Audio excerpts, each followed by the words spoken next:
Meus cumprimentos a todos aqueles que assistem a esta nossa aula gravada para exibição na quarta-feira de cinzas, do registro sobre registro número 126.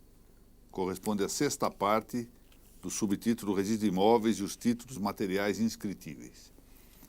Se até a próxima sexta-feira, às 16 horas, compartilharem publicamente a aula que se colocará no Facebook, ou o folder eletrônico, participarão do sorteio desses 5 exemplares que aqui se encontram. 2 exemplares do primeiro tomo de Registro de Imóveis Princípios, 1 exemplar do conceito e natureza dos registradores, da responsabilidade disciplinar dos registradores públicos da cartilha Latam, 1 exemplar do segundo tomo do Registro de Imóveis Princípios e este exemplar do Tribunal de Alçada Criminal de São Paulo, obra coordenada pelo desembargador Renato Nalini. A ele, desembargador Renato Nalini, reitor da Unirregistral, apresento os meus cumprimentos e, por igual, os apresento ao Dr. Flaviano Galhardo, presidente da ARISP. Minha saudação a todos os que resistiram à primeira aula e aqui continuam na segunda, e, novamente, ao público que tanto nos honra com sua presença virtual. O que nós estamos aqui examinando, já essa terceira exposição a respeito desta sequência de matéria, é a estrutura formal da escritura tabelioa, da escritura notarial. Isso que vamos cuidar daqui. Na aula anterior, tratamos da comparência ou audiência notarial. E a essa audiência notarial, eu digo que é quando o notário desenvolve, entre outras virtudes, uma que é a da paciência, de ter de ouvir uma larga exposição, muitas vezes com aspectos que aparentemente não têm importância, mas faz parte da função do notário, essa capacidade paciente de ouvir, não é? Mas, enfim, a comparência ou audição notarial seguem na escritura pública, primeiramente a exposição e depois a disposição ou estipulação. 2 outras coisas, portanto, exposição e disposição ou estipulação. Tratemos da exposição primeiro. Expositio instrumenti publici, ou seja, isso é a exposição do instrumento público.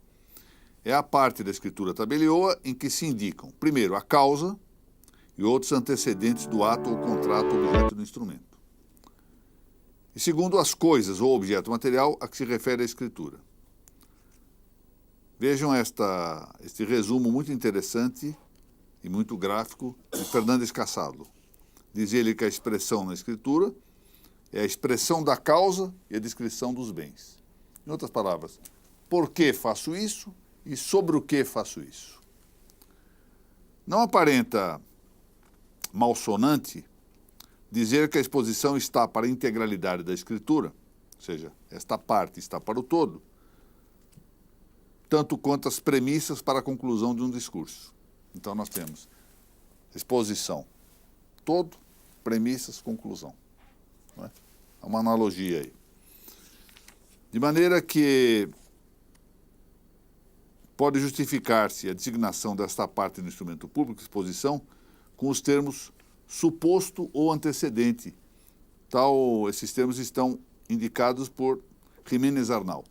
Eu já tive a ocasião de dizer aqui que, dentre os livros contemporâneos de direito notarial, o que mais me impressiona é esse livro de Henrique Jiménez Arnal. Eu sugiro, efetivamente, que aqueles que queiram dedicar-se ao estudo do direito notarial, que tenham a leitura desse livro. Esse livro foi publicado pela EUNSA, de Navarra, cidade de Pamplona.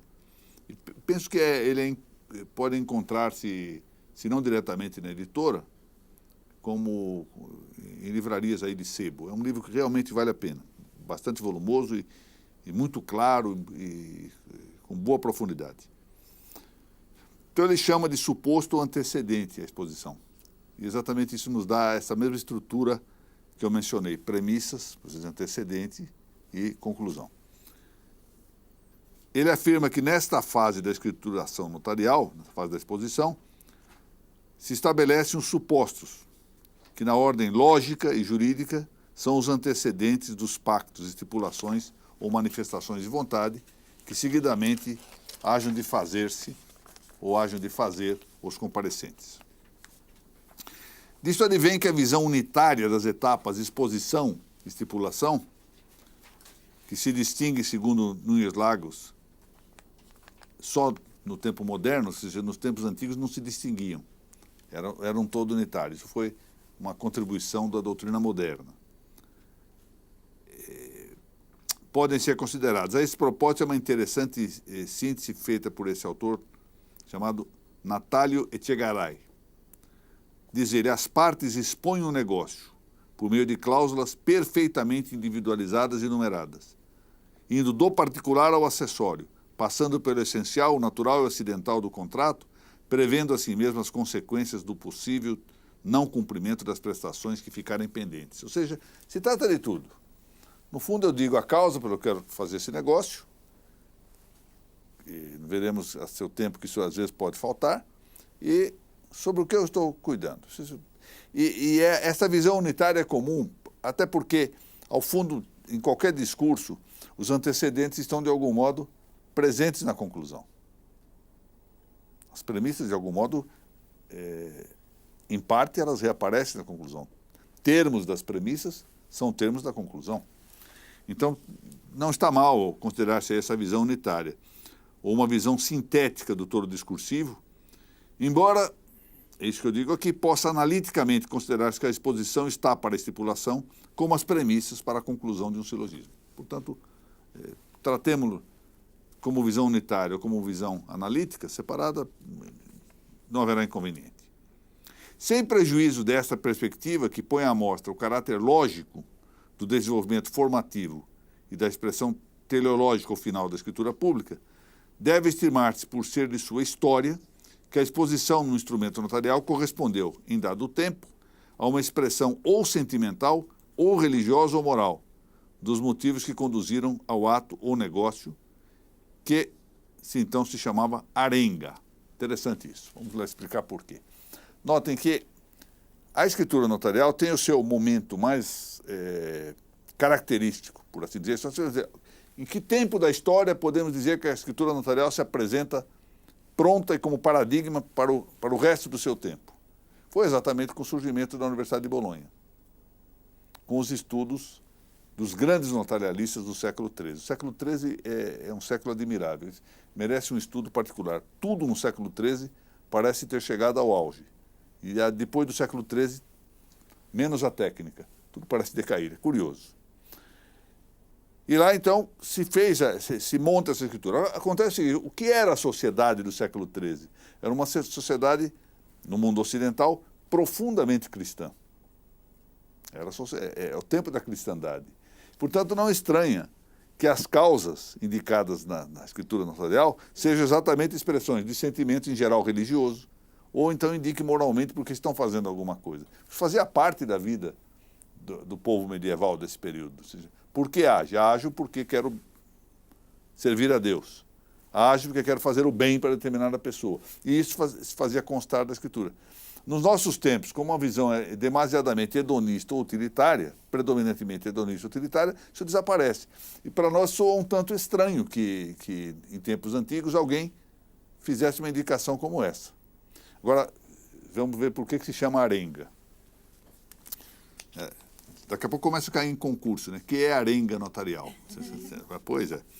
É muito possível que algum excesso racionalista seja inculpável desta designação. Arenga, que corresponde... O que é uma arenga? Arenga é dito fastidioso, né?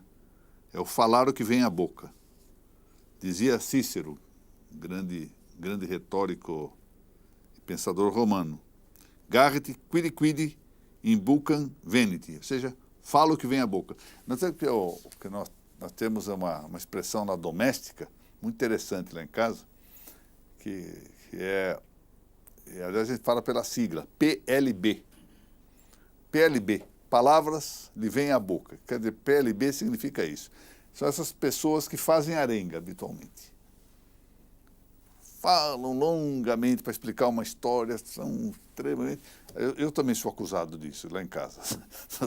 Estou numa lista, meus detratores me colocam também numa lista de ser uma pessoa sujeito a arengas. Fica contando as histórias, são muito longas, cheias de minúcias, etc. Então, é isto.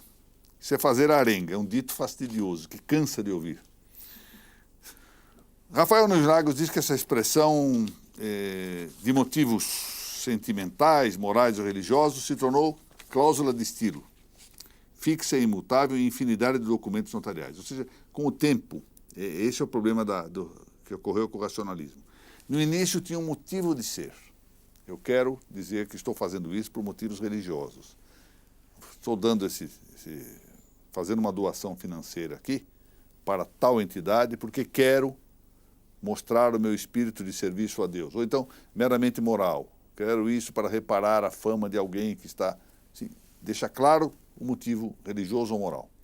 Com o tempo, quando a sociedade, por força dos tempos, especialmente das influências nominalistas, etc., até chegar aos tempos modernos, a sociedade vai perdendo essa característica moral e religiosa que adivinha de estar impregnada pelo sentido do evangelho, como era na cristandade, as fórmulas ficam, mas elas ficam vazias.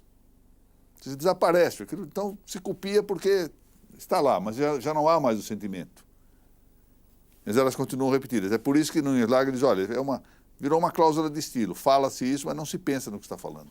Isso está fixo, se copia pura e simplesmente. E com isso, este trivialismo, como eu estou mencionando aqui, convertia a escritura, esta cláusula de fato, em uma arenga, ou seja, uma discurseira enfadonha e sem utilidade. Antes não era verdadeiramente arenga.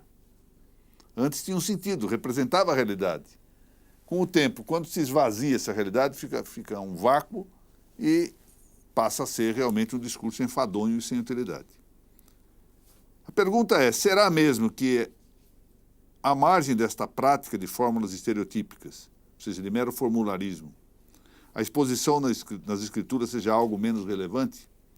Ou seja, a exposição na escritura estaria reduzida a ser uma simples expressão literal imposta somente por exigências de rito, meramente ritualístico, temos que fazer isso porque nos dizem que temos que fazer, mas sem nenhuma importância, é isso que nós temos que pensar. É certo que, sem deixar de admiti-la, parte necessária do instrumento público, Fernandes Casalo observou não haver sempre necessidade de fazer a exposição, de maneira que seja bastante compreendê-la ao modo de uma inferência imediata. O que é inferência imediata? É uma inferência que se dá sem termo médio. Ou seja, o que se conforma de resto com o rotineiro nas argumentações humanas, nas quais é comum, por exemplo, na retórica, o uso das elipses, ou seja, omitimos alguma coisa. E na lógica, o uso do entimema, que é o chamado silogismo abreviado, silogismos contractos, em que uma das premissas é subentendida. Então eu não preciso expressá-la, porque a exposição já estaria implicitada na escritura. Eu menciono aqui um exemplo de Frobes, Deus justus est, ergo crimina puniet, ou seja, Deus é justo, logo pune o crime. Então, o que está subentendido aí? Que o que é justo pune os crimes. Quando eu digo Deus é justo, logo pune os crimes, significa que eu implicito aí uma premissa de que quem é justo pune os crimes. Há um outro exemplo que vem de José Maria de Alejandro. Sócrates é homem, logo é mortal. Está implicitada a ideia de que todo homem é mortal. Eu não preciso dizer. Evidentemente, se eu digo Sócrates é homem, logo é mortal, nós costumeiramente raciocinamos falamos por meio de entimemas. É muito frequente que está chovendo, logo não posso sair. Ou seja, quando está chovendo não se pode sair. Ontem eu recebi de um juiz a notícia de um juiz que não podia ir à reunião que nós marcamos lá para comer uma pizza entre vários juízes. Disse, olha, caíram 2 árvores de frente da minha casa. Não irei ao jantar. Ficou evidentemente implicitado que, em razão daquele fato, ele estava impedido de sair. Então, não há necessidade de uma exposição necessariamente expressa na nossa fala cotidiana e tampouco na escritura. Essa é a observação que Cassado faz. Há um exemplo lamentavelmente clássico de subjetivista e causou muita infelicitação no plano da filosofia, que vem de René Descartes, né? Cogito ergo sum, penso logo existo. Está implicitada aí a ideia de que quem pensa existe. O grande retórico que foi Quintilianus, ou em vernáculo quintiliano, adotava o entimema por ser uma expressão comum do silogismo retórico. Estou citando aqui essa obra magnífica de Curtius, que foi editada recentemente aqui no Brasil. E de Alejandro, que eu citei há pouco, muito bem observa que este modo discursivo está só na expressão oral. Ou seja, na nossa cabeça ele é um silogismo completo, já que a visão mental não admite entimemas. Muito interessante isso. Nós oralmente compreendemos assim ou falamos assim, mas na nossa cabeça o discurso é completo. Senão nós não entenderíamos, hein? O primeiro, Jacques Maritain, houve dois Jacques Maritain, ou seja, ele mudou de posição ao longo do tempo, na sua lógica menor, diz que na linguagem corrente, a linguagem científica e na linguagem vulgar, nas duas, o entimema é naturalmente de um uso muito mais frequente que o silogismo completo. Interessante isso. Bom, parece, pois, de todo compreensível a admissão da implicitude expressiva na expositio do documento notarial. Ou seja, é implícita, a exposição é implícita em geral, não há necessidade dela estar contando. E se ela é implícita, o registrador não pode exigir que ela esteja presente, né? Porque o notário não está obrigado a fazê-la expressa. Atenção, esse é o ponto a considerar.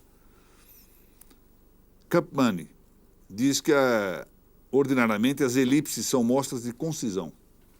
E quando bem lançadas, até mesmo faltantes à gramática, muitas vezes a elipse falta à gramática, elas não ofendem os conceitos que exprimem, nem a claridade da expressão. De fato, alguns autores têm, bons escritores e sobretudo poetas, valem-se de elipses que maltratam a gramática, mas a expressão está clara. São certas liberdades, licenciosidades poéticas que são admissíveis. Como se diz, aos poetas se franqueiam muitas inconveniências. Sem embargo de tudo isso que acabamos de expor, ainda que isso não seja, portanto, a exposição não seja textualmente essencial à escritura, a exposição nela é um mecanismo de redação, propício a eliminar contradições, obscuridades e ambiguidades que possam repercutir na claridade das estipulações. Muitas vezes a só estipulação, ao não mostrar a razão, o ratio essendi dessa estipulação, se torna um pouco obscura. Por que se quis fazer isto? Qual foi o objetivo? O que é importante para nós interpretarmos ou compreendermos o que se quis fazer. Pode ser que lá à frente, quando se faz, se pensa em alguma coisa, lá à frente falta algum dado que permitiria compreender melhor. Não nos esqueçamos que a escritura não serve só para os clientes, serve para terceiros também, que precisam compreender bem o que se está querendo. Não é? Daí que só se admita a elipse redacional quando se resguarda a claridade.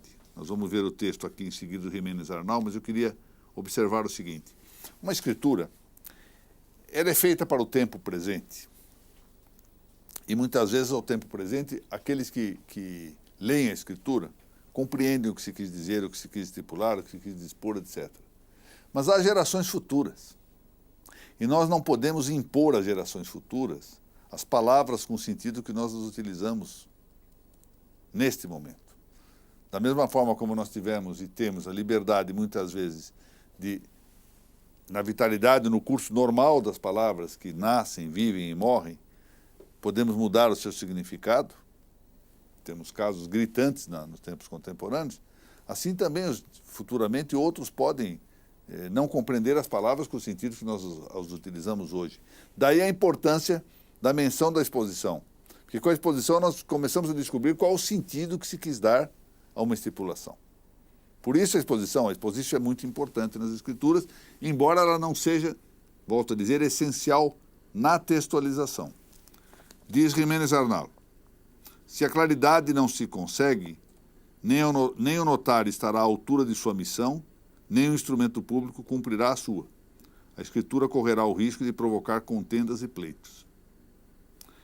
Bem por isso, sem afirmar um caráter sacramental para a exposition nas escrituras, pode admitir-se com Fernandes Cassalo que, se bem a falta da expressão do contrato não o vicia nem anula, é conveniente manifestá-la para dar maior claridade ao instrumento. Ou seja, não é essencial, mas é muito conveniente que se faça, que se deixe claro, pelos motivos que expus aqui e que vêm calcados na autoridade deste grande autor espanhol, que é Jiménez Arnal. Bom, isso diz respeito ao dictum, ou seja, ao que está escrito, ao textus scripturae, ou seja, ao texto das escrituras. Não, porém, ao actum ou conceptus da escritura, ou seja, diz respeito ao dito e não ao conceito da escritura, em que se põe a questão da necessidade da etapa expositiva na gestação da tarefa notarial, ou seja, a sindicância ou exposição procedimental indispensável ao itinerário que redundará na escritura. Volto, portanto, a dizer, é conveniente, tem seu relevo, tem sua importância, mas se faltar, não necessariamente leva a viciar a escritura. Porque isso diz respeito ao dictum e não ao actum. Esse é o tema. Ora, que coisas se indagam na fase expositiva para a escritura notarial? Vamos lá. Descrevem-se, ou quando menos referem-se os elementos de atos ou negócios preexistentes ao conceptus scripturae. Ou seja, é aquilo que está à raiz do que se está documentando na via notarial. Ou seja, por que nós estamos fazendo isto? Por que nós chegamos a isto? Olha, eu estou desejando vender esse imóvel, sempre pensei isto, é minha vontade realmente vendê-lo, ele quer comprar, etc. Estou dando um exemplo básico aqui, mas é claro que a complexidade da vida indicará outras circunstâncias e outras necessidades, com muita frequência. Indica-se o estado de fato antecedente do acto que se instrumenta, seus supostos necessários ou influentes na consecução dos efeitos almejados, os motivos que conduzem os outorgantes à manifestação de sua vontade, as relações familiares ou contratuais que orientam a fixação correta das estipulações, os deveres morais e legais que se pretendem adimplir, a quais bens se refere a escritura, quais sua titulação e seus ônus, qual a finalidade do ato ou negócio, etc. Ou seja, o mais possível historiando por que é que se está fazendo um negócio, sobre quais bens ou quais situações esses negócios vão realizar-se. Ainda que não se exprimam, por assim dizer, é como se fosse uma anamnese notarial. Eu ouço tudo. Muito bem. E aí eu digo, olha, o cliente esteve aqui, disse que está realmente desejoso de vender, diz que está de acordo. As circunstâncias familiares são essas, por isso ele está fazendo esse acordo. Assim por diante. Ou seja, quase como se fosse um histórico ouvido dos clientes e um diagnóstico prévio à situação para justificar a conclusão do negócio, a estipulação ou disposição. Assim, ainda que não se exprimam nos textos das Escrituras esses elementos relevantes para a configuração do ato correspondente, ainda que, deve notar-se bem isto, não caiba ao registrador de imóveis, na ordem da sobrequalificação, investigar sobre o acerto ou desacerto da conduta notarial em abster-se da expressão textual da exposition, isso quer dizer, se não contiver a exposition no texto, não cabe ao registrador devolver a escritura para que ele o diga, isso não é um problema do registrador. O fato é que não deve o notário faltar a seu munus, isso diz Juan Vallet, de consultor jurídico por excelência. Não deve o notário deixar de cumprir seu labor, que o mesmo Juan Vallet qualificou de artesanal. Isso é extraordinário. Vallet foi um grande notário, como sabem, eu já sou suspeito para falar dele, um grande amigo, mas foi presidente da Real Academia de Jurisprudência e Legislação de Madrid, o que não é pouca coisa. Presidia uma academia composta por altos magistrados, por parlamentares de grande renome, por professores de universidades. Ele a presidia, eleito pelos seus pares ali. E essa academia é uma academia que tem a chancela de ser, no fundo, ter uma direção honorífica que é do próprio rei da Espanha. Isso é uma academia realmente ganha importância. E Rouvalete, que foi notário, chama atenção para o fato de que o notário tem que ter um trabalho artesanal. Nesses tempos de excesso nos meios eletrônicos, isso é de uma importância fundamental. Ou seja, é o artesão paciente que vai colher as declarações dos clientes, que vai investigar a conveniência dos negócios, que vai verificar a veracidade, a sinceridade, a prudência com que os clientes estão tratando o assunto. Ele, como uma arte pessoal. Essa é uma expressão muito interessante, o notário artesanal. E com isso, o notário deve ser dirigido a satisfazer as suas missões. Primeiro, de responder, ou seja, de responder às dúvidas, às questões que estão sendo propostas, às sugestões. E, sobretudo, o cavere. O que é o cavere? O cavere, nós temos essa palavra em português, já outras vezes mencionei, preciso aqui reiterando, por exemplo, a palavra precaver. Precaver, precavere, ou seja, prevenir antes. Ou seja, ter precaução, ou seja, uma previdência, ver o que vai ocorrer lá à frente. É o prevenir, o precatar, o acautelar. Essa é a elevada missão que foi concedida ao notário pela comunidade. A ele, notário, que é antes, diz o mesmo Valete, órgão da sociedade, mais que órgão do Estado. Isso eu tenho insistido muitas vezes em observar. O notário não é um funcionário público. Antes é alguém que confere segurança, não porque assina um documento público, não, mas pelo prestígio de sua autoridade, pelo prestígio de sua conduta, pelo prestígio de seu desvelo, de seu cuidado. Martínez Sarrión diz essa frase que é muito interessante. É o prestígio do homem o que dá a segurança, e não a mera subscrição do documento. Segurança não provém de se assinar-se um documento, mas é proveniente da autoridade, do prestígio de quem o assina. Trabalho artesanal, labor artesanal, disse Rouvalete, porque é a tarefa de um artista do direito, de alguém que tem a função de modelar. Modelar é dar forma, dar modelo, aplicar o modelo a relações jurídicas. E que só pode fazer isso, traduzindo juridicamente a vontade empírica, diria a vontade profana dos clientes. Os clientes são profanos, apresentam sua vontade. E ele tem, então, que exatamente saber o que eles querem para depois colocar o molde. Ou seja, não é que os fatos devam ser objeto de simples espartilho pronto, estereotípico. Pegamos aqui, colocamos ali, está pronto, preenchendo formulários. Não. O notário modela, aplica. Mais ou menos a ideia, sabe, aquela coisa da areia, que tem aquela... Vamos pegar aqui aquela coisa de areia, vou ver o que cabe exatamente dentro aqui dessa quantidade de areia que tem, dentre as várias formas que possuo aqui. Por isso que é um trabalho artesanal, feito por um artista. Assessora, esclarece as dúvidas, aí está o responder. Precavém os clientes, aí está o cavere. Por isso, este grande autor que foi Luís Figa Faura, realmente um grande autor, diz que a formação da vontade negocial exige uma assistência humana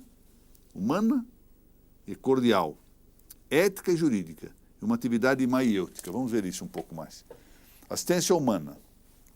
Quer dizer, não é, ela pode até valer-se de meios técnicos, hein? Não há nada contra a utilização de meios tecnológicos que possam ajudar essa assistência.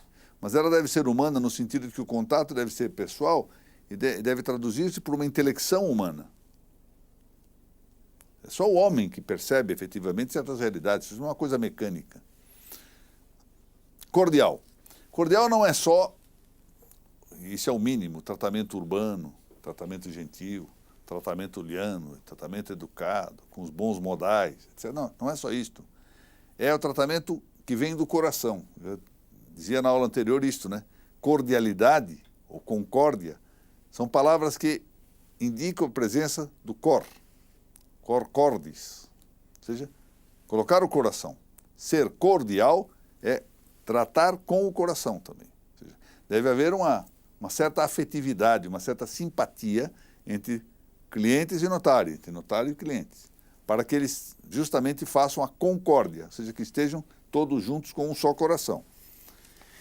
Ética e jurídica, ou seja, não só para aplicar o direito posto, que é uma determinação a seguir por força do princípio da legalidade, mas também moralmente verificar se está sendo bem aplicado esse direito posto. Ou seja, nem tudo o que está presente na lei, na situação concreta, se revela moralmente adequado, não é? Então, um exemplo interessante, vejam. Exemplo clássico esse. Imaginem um ajuste de depósito. Depósito de uma coisa. Então, alguém deposita uma arma. E no meio de uma discussão, o depositante vai ao depositário e pede essa arma de volta. Porque ele quer usar a arma e diz, eu quero essa arma de volta, é seu dever como depositário devolver minha arma. Porque a arma é minha, eu estou aqui, pago o depósito e eu quero de volta a minha arma. Ele sabe, ele depositário, que essa arma vai ser usada para matar alguém. Embora a lei diga que o depósito, que é obrigação do depositário devolver a coisa ao depositante, nesse momento ele deve resistir, porque seria imoral a devolução da arma nessas circunstâncias. Então, nem sempre boas leis podem ser aplicadas a todas as situações, porque há determinadas circunstâncias que escapam ao legislador, dada a infinidade da vida. A vida possui tamanhas modificações que é impossível a um legislador humano prever todas essas modificações. Então, nessas circunstâncias, não pode aplicar-se pura e simplesmente a lei fria, a letra fria da lei. Então, é preciso aplicar o seu espírito, na verdade. Descobrir qual é o espírito da lei, cumpri-lo ou não. O que representa, portanto, comportamento ético. E uma atividade maiêutica. Sabe a palavra maiêutica? Como penso que é de conhecimento ser disso, vem da forma como Sócrates, que era filho de uma parteira, daí essa expressão maiêutica, da forma como Sócrates conduzia a sua argumentação, o seu discurso, por meio do diálogo. A atividade maiêutica é uma atividade investigativa que supõe exatamente o diálogo, pergunta e resposta. Há pouco eu falei na anamnese, é exatamente isso, uma anamnese notarial, indagando dos fatos, inquirindo, verificando para tentar descobrir a verdadeira intenção, o verdadeiro escopo dos clientes. O notário, e essa função do notário é notável. Por isso que eu disse há pouco que há muita necessidade da paciência notarial. A audição notarial supõe efetivamente paciência, a virtude da paciência, para poder investigar adequadamente, conversando, dialogando, fazendo as perguntas adequadas, etc. Então, o notário, nisso, intervém com as funções prévias e concomitantes de indagar, compreender, interpretar, responder, aconselhar, iluminar a vontade profana dos outorgantes, colaborar para o acordo de suas vontades. Sabem de uma coisa? O notário, no fundo, é um psicólogo. O bom notário é também um bom psicólogo. Tem que conhecer a alma humana para poder traduzir aquilo que está sendo objeto da sua captação. Isso só frequentemente, não vou dizer só, mas muito frequentemente, advém da experiência. Eu já tive a oportunidade de contar que certa vez, pensando em doar o meu único imóvel que tenho para as minhas filhas, procurei o meu querido amigo, o notário lá em Barueri, o doutor Ubiratã Pereira Guimarães, e disse a ele que ia fazer isso. Dias depois ele me disse, doutor, o senhor não faça isso. Suas filhas são solteiras e o mundo de fatos contingentes que pode ocorrer lá à frente, talvez levem a que o senhor vá ter problemas com um eventual casamento desastroso que uma delas faça.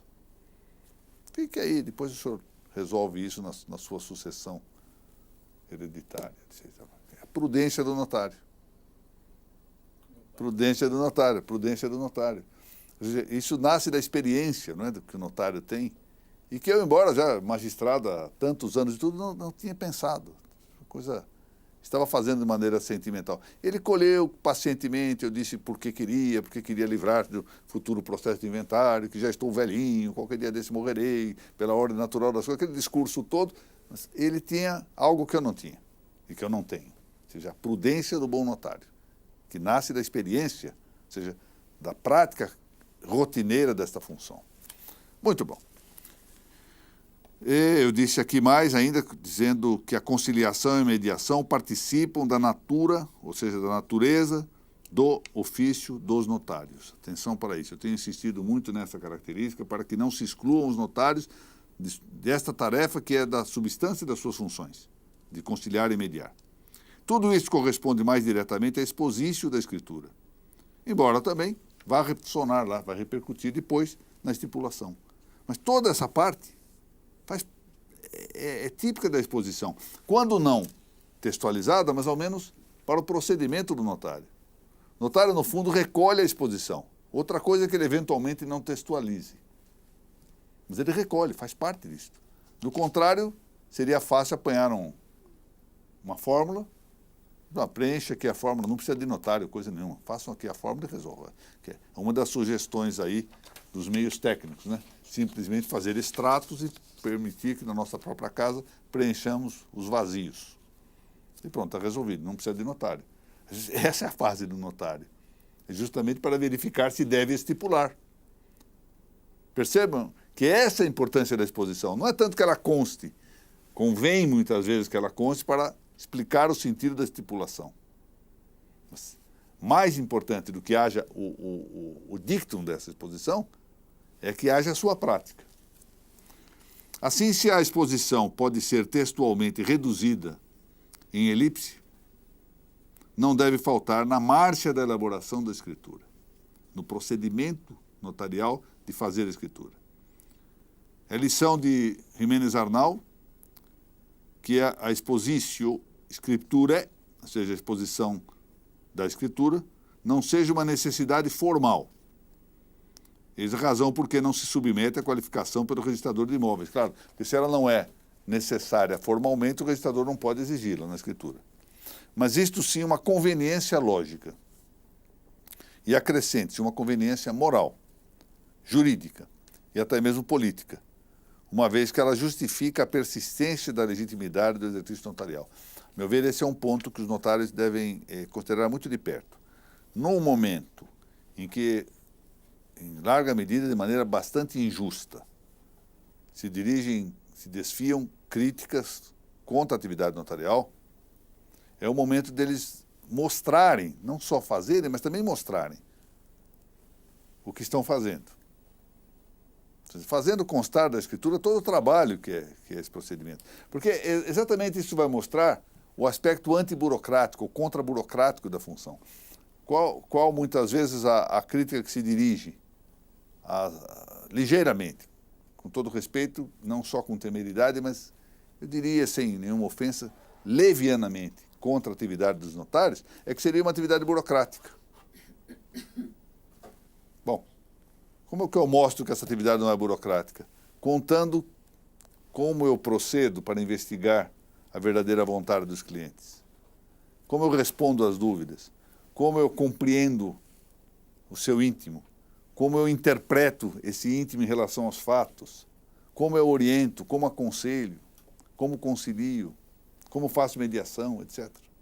Portanto, a expressão da expositio, ela passa a cumprir não só uma função de natureza lógica, para permitir de futuro melhor compreensão da estipulação, sobretudo, volto a dizer, para as gerações futuras, como também cumpre um requisito moral para mostrar para os próprios clientes, porque muitas vezes são os clientes que depois se arrependem e querem dar um outro sentido, o que foi que eles quiseram fazer, e para mostrar a rigidez da atuação do notário, mas neste momento cumpre uma função política, no melhor sentido dessa expressão política, que é de mostrar perante todos, perante a comunidade, a importância imensa que tem o trabalho do notário. Se nós quiséssemos, assim, para encerrar essa exposição de hoje, considerar o tema no campo empírico, a minha experiência na vara de registro, e melhor do que a minha experiência na vara de registro e depois na corregedoria, é a experiência mais larga que teve o doutor Narciso Orlando Neto, querido amigo, dizer o seguinte, ele falava assim, a maior parte dos problemas que nós temos no registro de imóveis, dos que chegava ao registro de imóveis, era chamado compromisso de padaria. Esse é um instrumento particular, feito de qualquer forma.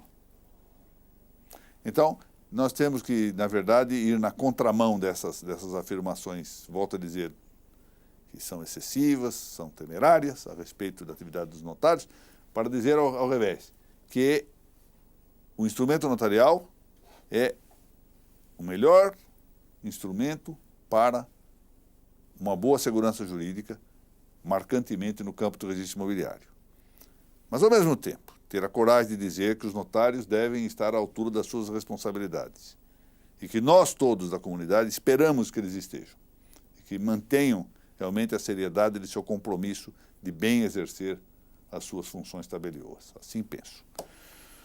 Muito bem, este nosso programa vai ao ar, se Deus permitir, na quarta-feira de cinzas, portanto iniciamos hoje a quaresma e quase que começamos aqui a paixão notarial, não é?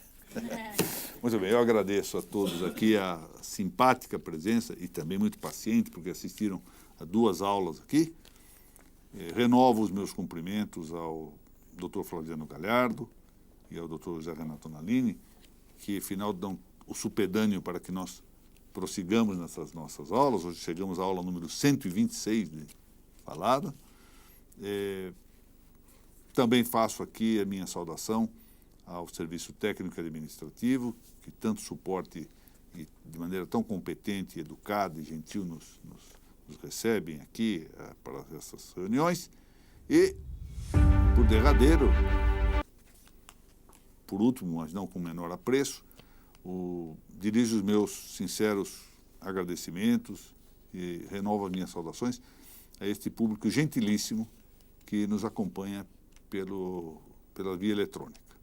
E que eu, francamente, gostaria de ter uma presença pessoal, porque é gente que tem demonstrado ao longo do tempo uma dedicação admirável e um caráter afetivo a que eu não posso menos do que deixar aqui consignado o melhor dos meus agradecimentos.